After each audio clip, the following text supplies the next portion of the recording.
नमस्कार दोस्तों, स्वागत है आपका धर्म और मोक्ष में।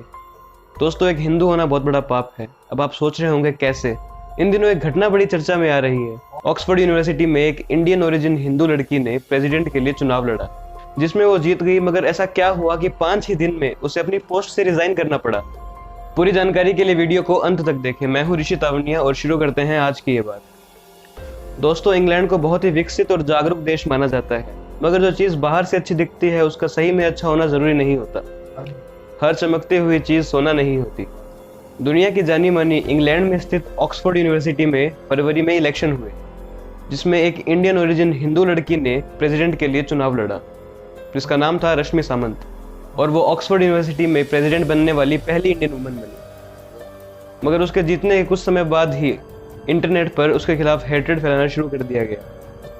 उसके 5 साल पुराने किसी पोस्ट को उठाकर उसको क्रिटिसाइज करना शुरू कर दिया गया। उसके खिलाफ बुरे बुरे आर्टिकल्स लिखे गए और ऑनलाइन बुलिंग हुई। और ये बात यही नहीं रुकी। ऑक्सफोर्ड यूनिवर्सिटी के फैकल्टी एक मेंबर ने उसके पेरेंट्स को भी इसमें घसीट लिया। उसके पेरेंट्स ने जय श्री राम के फोटो फ्रेम के साथ एक फोटो डाल रखी थी, जिसे भी बहुत क्रिटिसाइज किया गया, ये बोल के कि एक मस्जिद के तोड़ने पर यह सेलिब्रेशन किया जा रहा है। रश्मि सामंत अपनी काबिलियत से जीती थी, ना कि किसी धर्म या जाति के आधार पर वोट मांग के। उसने अपने कैंपेन में ये तक बता दिया था कि कैसे ब्रिटिशर्स ने इंडिया पर अत्याचार किया था और इतिहास में इसे बुरी तरह छुपा दिया गया। और सबसे दुख की बात तो ये है कि इंडिया में भी आज भी किताबों में यही बताते हैं कि अंग्रेज कितने महान थे, उनके नाम पर सड़कें हैं, बिल्डिंग हैं।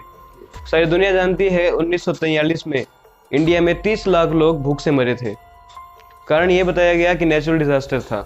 मगर भारत का सारा राशन वर्ल्ड वॉर के दौरान इंग्लैंड में उनके सैनिकों के पास जा रहा था और भारत में सभी भूखे मर रहे थे। रश्मि सामंत ने यह भी बोला था कि Hinduism is a way of life and it's an integral part of my identity. इसमें उसने कुछ गलत नहीं बोला था। सुप्रीम कोर्ट के चीफ जज ने भी हिंदुइज्म की यही परिभाषा बताई थी।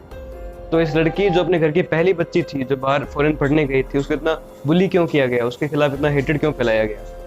क्योंकि वो एक हिंदू लड़की है? या कोई हिंदू होना पाप है? कहाँ है वो सब इंटेलेक्चुअल लोग जो वर्ल्ड लेवल पे होने वाले डिस्क्रिमिनेशन पर पल में बोल उठते हैं?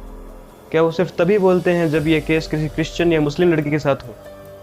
क्या उनके धर्म पे होने वाले अत्याचार ही अत्याचार है?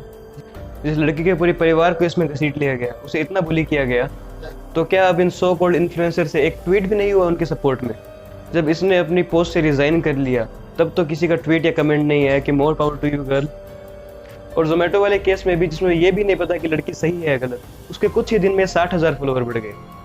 मगर यहाँ कोई इस लड़की का मुद्दा नहीं उठा रहा। तो इसको इंसाफ कैसे दिलाया जा सकता है? सबसे पहले बड़े सेलिब्रिटीज को इस पे अपना पक्ष रखना चाहिए और इसके सपोर्ट में आना चाहिए।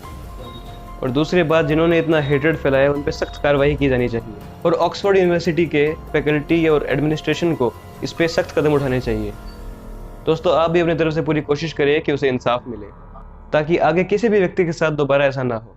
इस वीडियो को ज़्यादा से ज़्यादा शेयर करें और लोगों में जागरूकता बढ़ाएं। धन्यवाद।